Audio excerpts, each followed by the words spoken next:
I'll start to introduce our speaker. As a UX research lead, Eduardo specializes in multi-market research studies that create innovative solutions and grow international business. Eduardo's worked with global companies like Miro, Uber, Google, and Mitsubishi Electronic. He brings passion and leadership to the team, willing to innovate in today's experiential world. I'm super excited to have him with us here today. I have been following what he's been doing at Miro and super excited to hear a little bit more about what's happening back there. So I will actually just hand it over to Eduardo.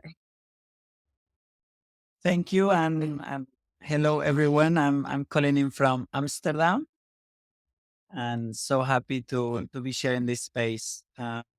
I'll preface saying that this hybrid meeting space is a complex one, so I think we're all in constant learning, and hopefully, what you'll get from this talk is how Miro has approached the learning process, and by no means we. Uh, got to a place where we have all the tricks and all the solutions. But yeah, hopefully with that, we can jump into learning. Are you recording already? Yep. Super. So I'll share my screen. Eh, it's a Miro presentation. So let's see if you can all follow.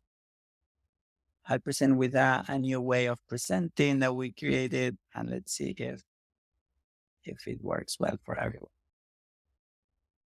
So I represent Miro Research team, and this is a work I did together with my colleague Bo Liu. So two researchers who started this space back in September last year. We wanted to even start it earlier when the first countries like Israel were going back to office. And I'll walk you a little bit through our process to get there. But before before we start and delve into the case, I like to highlight what we define as hybrid meeting. It's a meeting where at least two attendees are joining in person in the same meeting room. So they have the challenges of having to deal with the tech, with potentially echo and sharing a physical space. And one or more attendees are joining remote. And then let's do a little game now. Now that you learn how to react in Butter, if you agree to one of the following statements, then you can put your thumbs up. And if you disagree, you can put your thumbs down. Okay. So let's see. First statement is I have participated in hybrid meetings. So react up if you have, down if you haven't, and maybe give me a little bit of a hint as I'm only seeing now the screen. Like, what's the majority saying? We have a lot of thumbs up. It keeps going. A big thumbs up keeps happening. Okay, okay. Then I have facilitated hybrid collaborative workshops. Second statement. We have a lot of big thumbs up, but I would say there's a fair amount of thumbs down too. It's about half and half, it looks like at this moment. We're getting more of the thumbs Okay. down now. So Super, super. And then the last one, I know how to make hybrid meetings work for the people I collaborate with. we are getting almost all thumbs down. a few Really a few thumbs up are coming in, but mostly thumbs down. super. For those who are putting a thumbs up, like please stay towards the end because at the end I'd like to have us share some of our best practices and make sure that the audience walk with some practical things to try in their next hybrid meeting. So yes, this is a hard space to solve for, and that's why we started this project. And I'll open with a statement like hybrid is complex for many reasons. Is hybrid is not just in person uh, and then you add the remote part. It's having a split audience and they have unique needs and unique context to experience the whole meeting.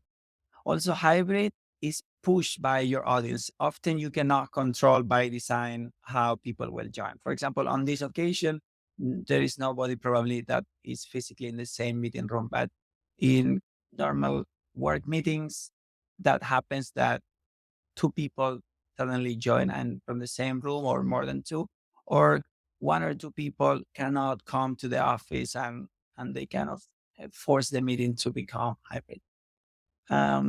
So moving forward, I have this quote from one of my friends and expert in collaboration, David Jenkins, that I think reflects well what's happening in this period in time. Like people are being forced to confront unknowns.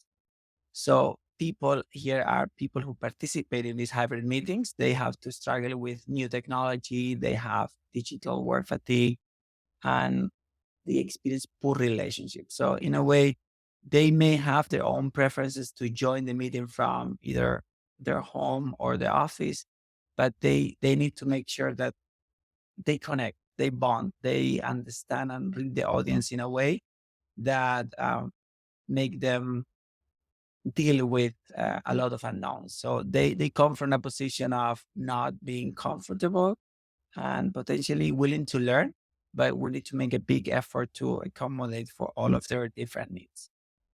And this picture shows that if we don't have a good strategy for our hybrid meetings, and that can be defined at the company level or at team level, then we get the worst of both worlds. So people remote are not going to experience a good meeting. They're not going to feel included, and people in the meeting room will not also get the most out of the meeting.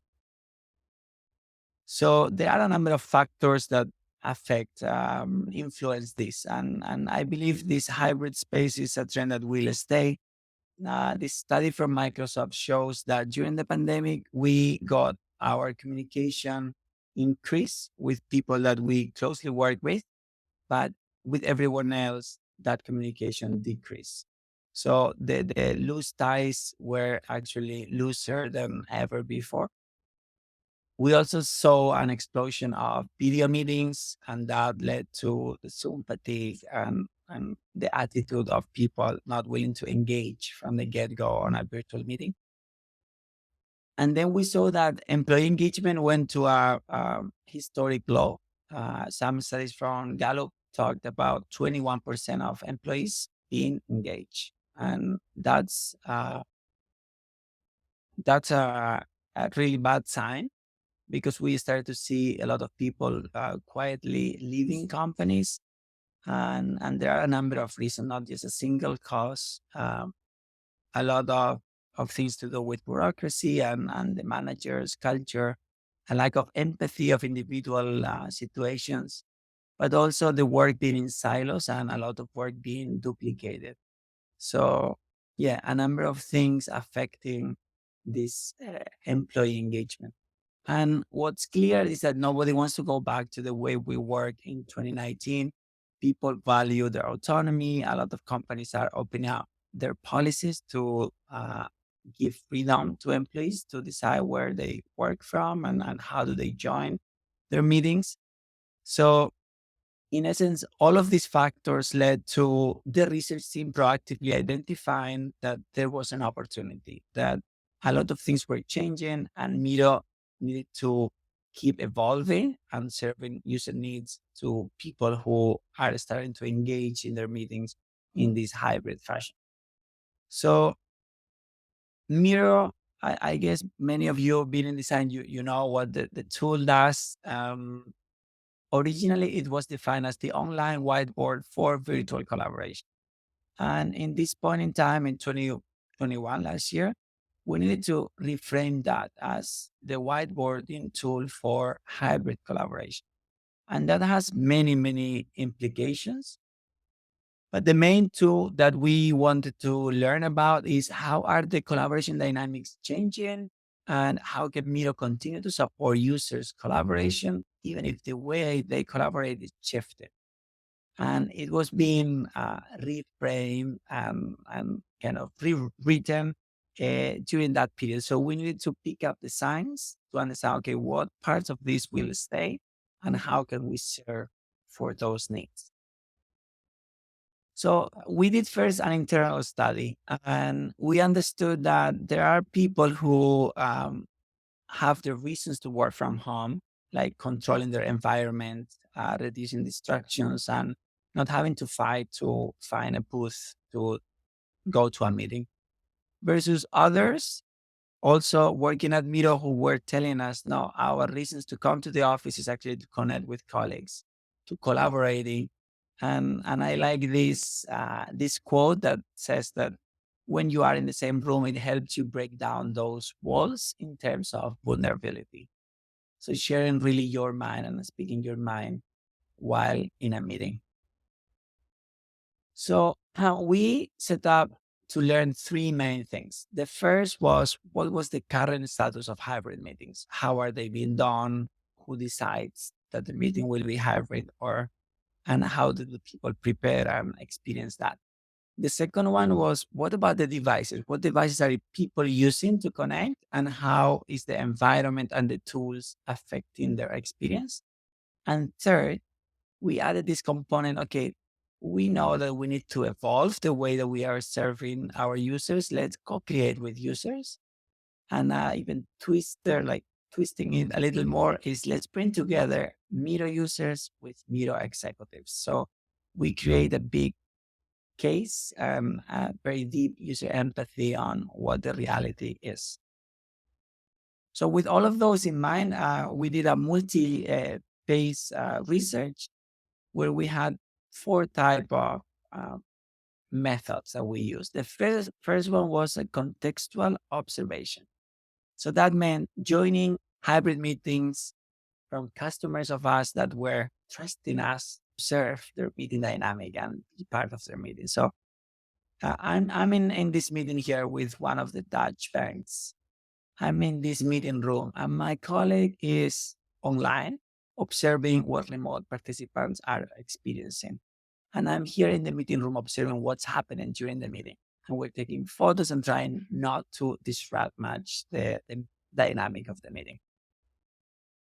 Then we did follow up interviews, and we tried to talk to facilitators of those meetings and also participants of those meetings. So, kind of one facilitator and one participant trying to split between those who were in the room and those who were remote to get a richer view and a follow up on what they actually experienced. Then, with the survey and validate some of the qual results, and last one, this twisted version I told you about was a co-creation workshop. There were a few magical things that happened. The first one is that for the first time in my researcher career, I could share back to my users and share with them the main learnings. So I kind of read out of the report and all of the learnings of how are people struggling, how are they solving their issues, and what are some of the good practices that we have seen in those meetings. The beauty of this is that we had the CEO, we have the CPO also in the room, and we were creating ideas together to solve actual problems that we saw in the research. So we brought a big empathy into this high level kind of leadership people to believe that the investment was important and a whole team and dedicated resources were needed to implement some of these solutions. So, with that, what were some of the key learnings that we got? So, the first one was that the demand for hybrid meetings was expected to be high. We saw that 80% of the respondents attended the hybrid meeting. We saw that in the thumbs up activity today, many of you have. This number nowadays is lower based on our Miro data, but it's still significant. And yeah, the results are still prevalent. Second learning is that hybrid meetings are not well prepared because people turn up unexpectedly either at the office or remote. So I like to play this video, and you can all hear from one agile coach sharing how she dealt with the situation. So there, given the health concerns, I'd encourage everybody to make the choice they were most comfortable with. And I'd hoped just for my to make it everything easier, we'd all be in one place. Wasn't the case. That's fine. We're using Miro, so we can then adapt. But given the technology, there were a couple of barriers. So she's talking about designing a meeting to be in person, and suddenly some people did not show up in the meeting room and were remote. So she needed to adapt and quickly make the meeting work for hybrid. I've also heard from other participants the contrary. They planned for a virtual meeting and suddenly three people were in the same meeting room, and then they needed to figure out ways to involve them and engage them.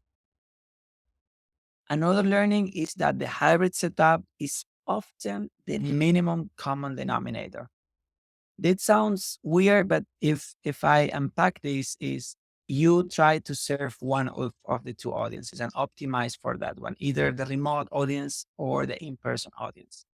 And let's hear this facilitator share how he discovered the way he acts. It's a short one as well. I'm starting to notice that the meeting I did was sort of like an online meeting with people in the room on their laptops joining my online meeting. So in this case, he refers to not designing for a joyful and kind of full experience for those people who were in the office. So he realized he didn't create any big incentives to come to the office.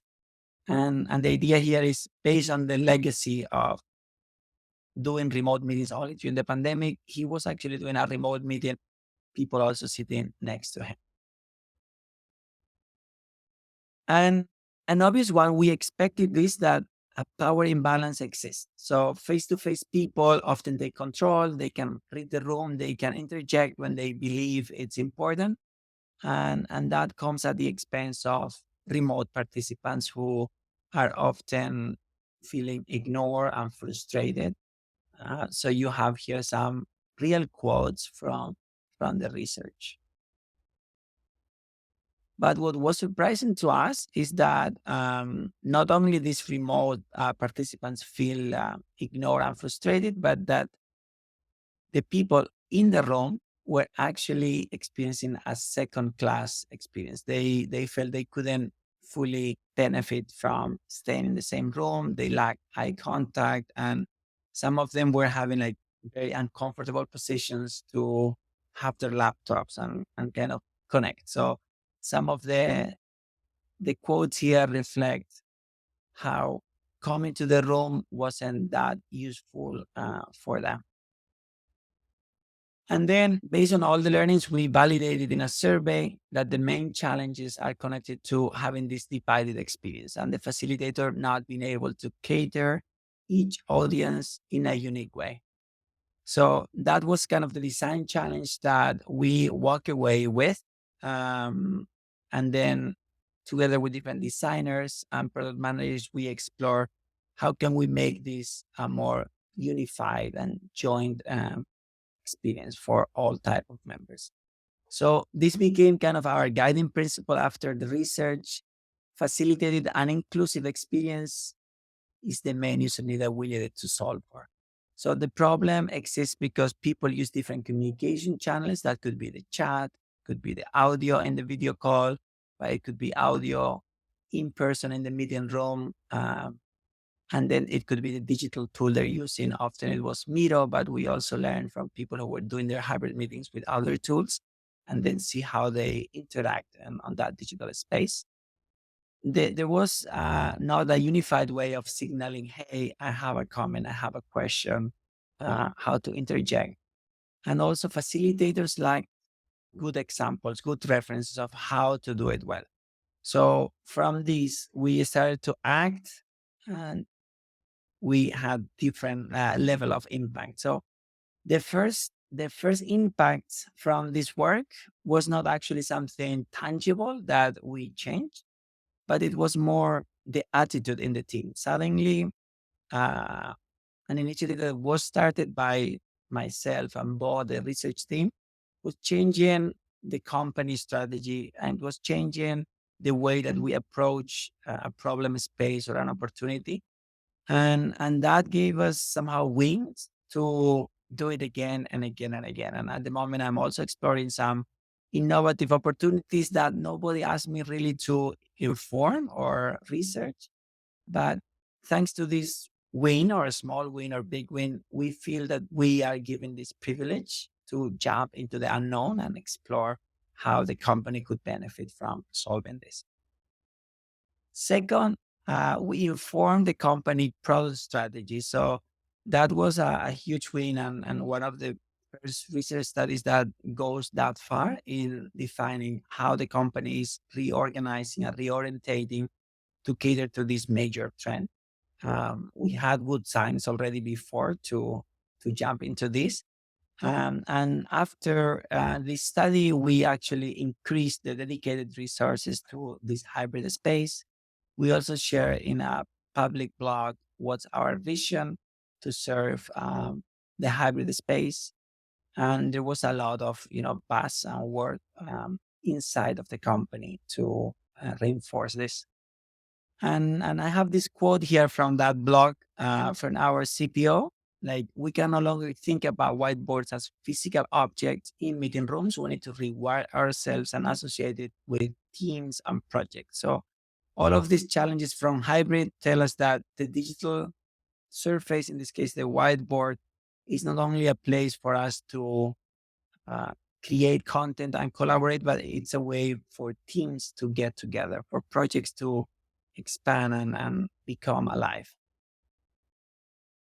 And then, as always, new research sparked more questions and therefore new studies. So we did other two studies that touch on inclusive hybrid meetings by my colleague Jay, and inclusive hybrid work. So these are things that we are currently exploring and trying to inform and solve for.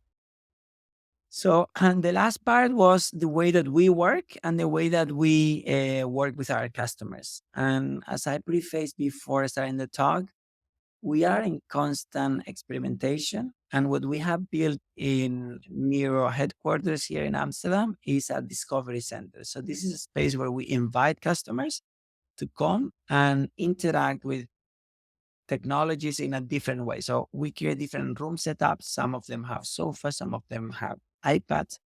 And then we debrief with them what parts of the experience could work for their organization. So I'll play this video that talks about this building of Miro headquarters.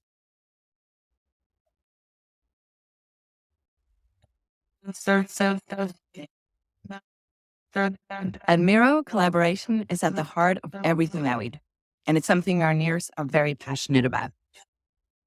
When it came to designing Miro One of headquarters in Amsterdam, our goal was to build a space that would foster collaboration and at the same time, reframing what an office could be in hybrid environments. We want to give the opportunity to everyone that works here the ability to access a Miro board in any way they choose. That's why we decided to put an interactive screen in every room, cutting time and friction from idea to board in a significant way. Miro One is the playground where we connect all the dots. Our mission as a company, our passion for collaboration, and our approach to hybrid workplaces actually working. And so far, we're really happy with the result. The way we see it, there's really no end to this story. We're going to constantly iterate to make sure that we're always at the very forefront of this building. This building helps us to reimagine what collaboration can be. And that can only happen when we come together.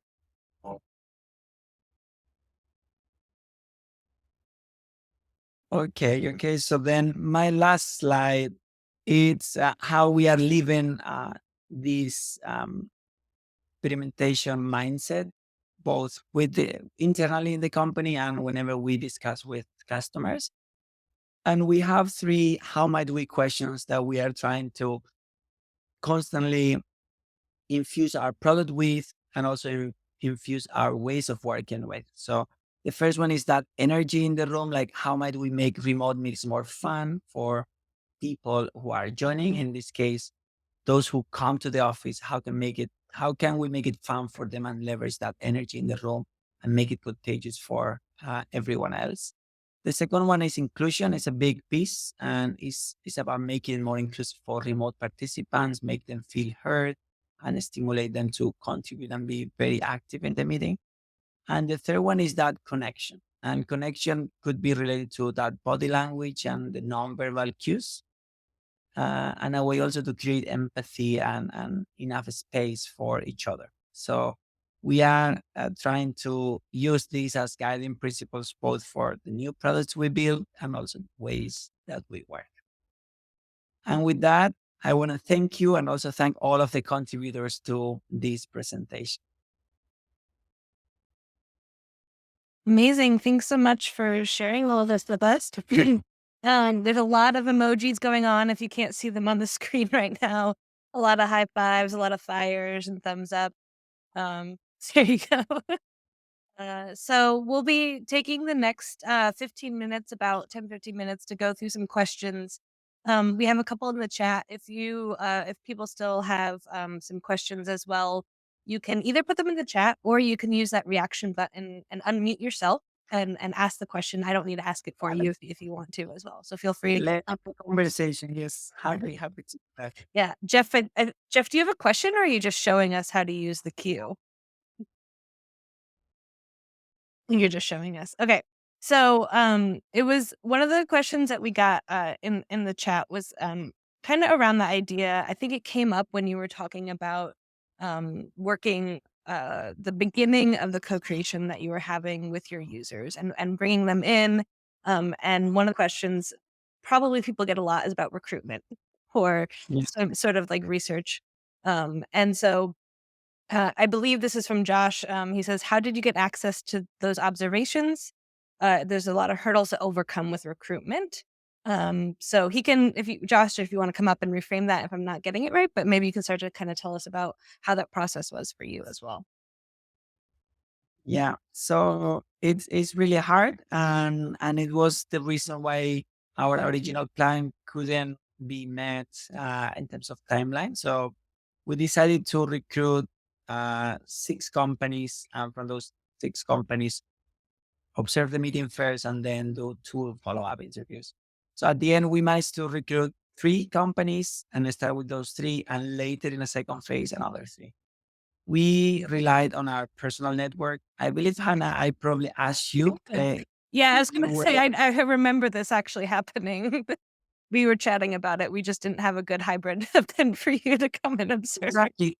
So there were a lot of people willing to help, but then it was a time, September last year, where not everyone could plan and design a hybrid meeting. So I intend to help Miro, and we see that in all of our studies, but then no hybrid meetings were happening on the week we needed to do the fieldwork. And then second, they had some concerns with confidentiality. So the best way to move forward was to rely on trust relationships. And that means people we have worked with in the past, friend of friends, and yeah, trying to look like an angel, because some of the topics we saw were actual confidential things like design a sprint for the next batch of features that they were going to build. So yeah, it was cool seeing that they gave us that permission to be both in the room and in space. Yeah. And it sounds like one of the interesting parts that I haven't actually heard of people doing before is bringing execs and users in at kind of the end. Or at least that's how I maybe interpreted it. And maybe you did it at different times, but were they also bringing the users in when you were presenting to the executives or some sort of meeting there as well? Is that correct? No, we had two type of moments of presenting. The first one was presenting a summarized version to both executives and users, a selection of those users. And after that summary, we broke into different breakout groups, and then we ideated. So I had an ideation kind of process for them. and they had to build on top of each other's ideas. So that was a really good moment to hear one idea from an executive and then having a user spin it, or the other way around. And it was beautiful for many reasons. The first one was I gave people tech handicap conditions. So I enforced some people to contribute from their phone, and they were completely lost. Mm. I enforced some people to use interactive screen, and they were struggling as well. And I enforced someone to have mic issues, so they need to use the chat. So that way, I created a more realistic type of collaboration for them to have to sort it out. So not only they get inspiration from other studies from the previous people we interviewed, but also their own experience was being a little challenging. Yeah, like in that moment. I think it's like almost like getting real live like research data or something, like you're experiencing it at that moment, which I think is I'd be curious of like how that could be applied to other industries or to other kind of like research where it wasn't how we could kind of think about utilizing putting our kind of mindset of the users with the users when we're doing like synthesis or doing other sort of spots in the process. So I think that's a really interesting spot. We I have another question. This was earlier on too, when I think you were kind of talking about the bringing in or like the beginning, the kickoff of like the spark of the research, and talking about engagement. And somebody, I think it was Marcus, is asking. Yeah. Um, yeah, it's asking about curious about some metrics for online engagement, Amira. Like, how were you thinking about measuring the engagement in the beginning phases of the research? Because if that is one of the parts of it, how were you kind of thinking about that? So now the metric I should And I can add. Oh, go ahead. Go. Cool. Yeah, go for it. yeah. Sorry, I can also add a little bit of nuance to that as well. Hi, Eduardo.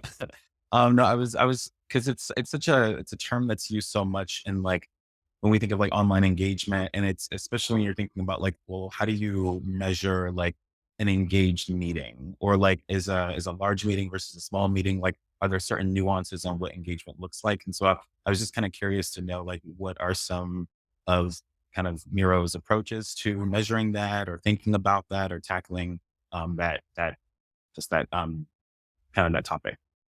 Yeah, that's beautiful. Just clarifying that the data I provided of 21% of employee engagement, that was done by an external party, Gallup, and it Right. talks about how little employees feel connected to their companies. And that's normally done through engagement surveys and asking you a bunch of questions. So that's one thing. But going more specific into how Miro defines engagement, we looked at people who are active on the same session in the board. So, for Mhm. example, if I share now this Miro board that I used to present the findings with you all, and four of you join, then we'll see that there is a session with 5 active users. And now we could look at what actions you take, not just navigating in the board, but what actions, and we can consider actions commenting, editing, creating, um, or using some apps like voting app or some of the. Mhm. And in that case, we could count those users who take actions during the session as active or engaged users. And then the Mhm. others be more viewers or passive.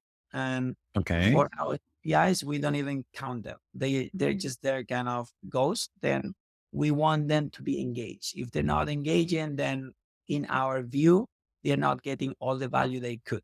So that's how we are defining engagement internally. Is there ever a type of like almost like a post engagement where, for example, if a group of people are not necessarily commenting directly on the board, but there's like questions after, is that something that has been thought about? Like, is engagement for Miro a lot more focused on kind of like that synchronous kind of interaction, or what about some of the asynchronous components to engagement? What are your thoughts on that? So we have seen that now after we phase out from the pandemic, the asynchronous work has been increasing. So during the pandemic, the synchronous collaboration was higher than asynchronous, and now that has inverted. We see Okay. more asynchronous collaboration that happens either prior to a meeting or after a meeting than actually synchronous. The problem that we have is that we only capture data that happens in Miro. So anything that is happening in the chat of the video conference, in Slack that might, or Teams that might connect to Miro and be related to that meeting that happened in Miro, we don't have any access to that. So what we do Okay. is we do diary studies and qualitative research to inform which extent people are feeling that their actions are a continuation of that collaboration. So for example, Okay. solo use case of a person preparing a workshop, it might be not a collaborative session, but sure, they are doing work for a collaborative session. So in their head, that is part of collaboration. So we are even now internally redefining what parts of the activities of Miro uses are considered collaborative, even if they're Interesting. about. Oh, well, all right. Thank you. Thanks for sharing that. Well, Yeah. research is informing how our data definitions are being evolved. Thanks, Oh, no, of course, of course. thanks, Marcus, for coming on stage for a second and asking your question. Appreciate it. We have a couple more questions in the chat, and I also see that we have Manuel. I'll get to one from Helmer, and then we'll jump into yours as well, Manuel. They're kind of asking. Helmer's wondering a little bit more about this Miro in every room. The kind of, I think, or you called it like the discovery chamber, the physical. Yeah, yeah. That sounds really fascinating, and he's asking like, was this when did this kind of happen, and what kind of influences did your research have on the setup and vice versa of the spaces themselves? So it was a follow-up project after the research that we were moving to bigger office. So our number of employees in Amsterdam grew a lot and we needed our own space. And we found magically a very, very good space in the center of Amsterdam. So they wanted that space to be a flagship workplace to invite customers and delight them and show them the possibilities. So they took part of the research, especially some of the how might we questions and some of the insights to inform, okay, what can we do? And they went with very, very crazy ideas at the beginning, and then they landed on some concrete things. So one of the things they landed on was this experimentation space. So there are about 6 rooms that you can only book in a particular way, and you are supposed to engage with that setup of the room.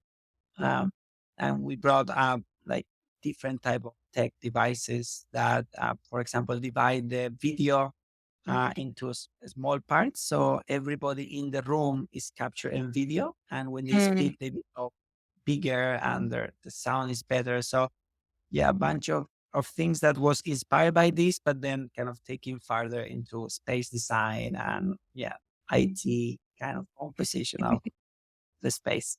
Yeah. Yeah, that sounds fascinating, to kind of be able to almost sounds like a playground too, where you can kind of test out things and experiment. Yeah, the Miro playground. This is how we call it internally.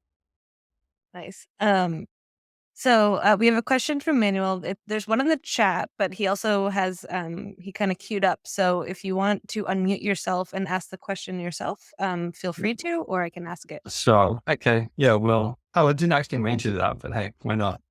I guess that's a good segue into my question, which is, I'm not sure if you'll be able to answer this or not, but it's just about, you came up with any protocols or insights on how people should best use audio, muted or unmuted, between online and live?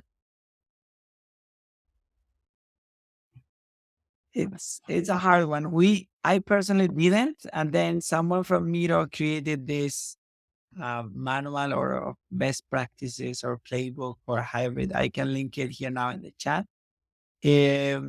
My sense is that based on the observations of this research and personal experiences I had, if the group is small enough, I prefer everyone to be unmuted and engaged. So they are kind of not sitting back and listening, but they are engaged and they can react or they can nod.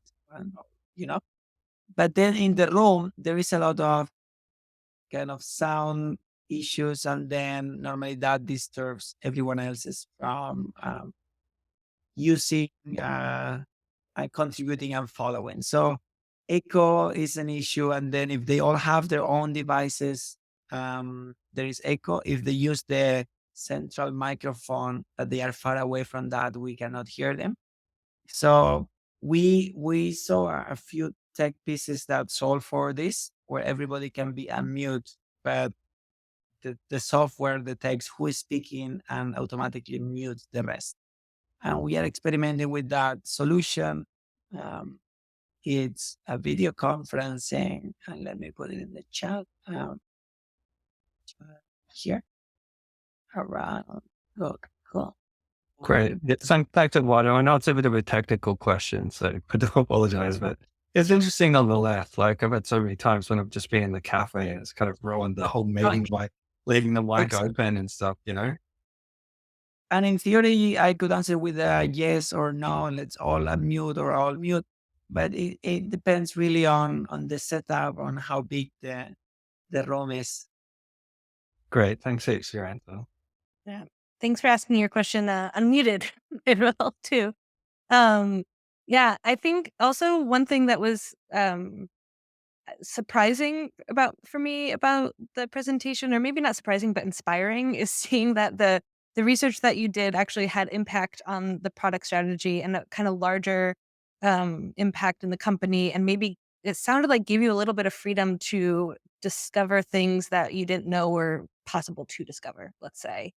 And I was wondering if you could just touch on that at the very end before we close out about going into how that kind of it's kind of a dream I think people have sometimes of being like, the research that I do, the work that I do has influence, and then I almost get more trust and more like space to explore. So how is that for you and your team, and how are you kind of thinking about that? So the first part was that we were strongly convinced that this initiative was important. And we persevered. So we started this as a scoping the work in March, April 2021, when Israel started to go back to office, and we could see the first cases, and potentially we could get, on top of the first people going back to office. But there was a big emphasis on short-term delivery of how Miro was exploding in growth, and I couldn't get enough attention from the stakeholders, enough support from leadership. So then I waited, but I persevered. So that was kind of, I never lost that confidence that this is important, we should do this. So I waited until I found enough allies to support me, enough product teams to care about this. So I tried to gather the questions and knowledge gaps and things that they would like to do if they were given this information.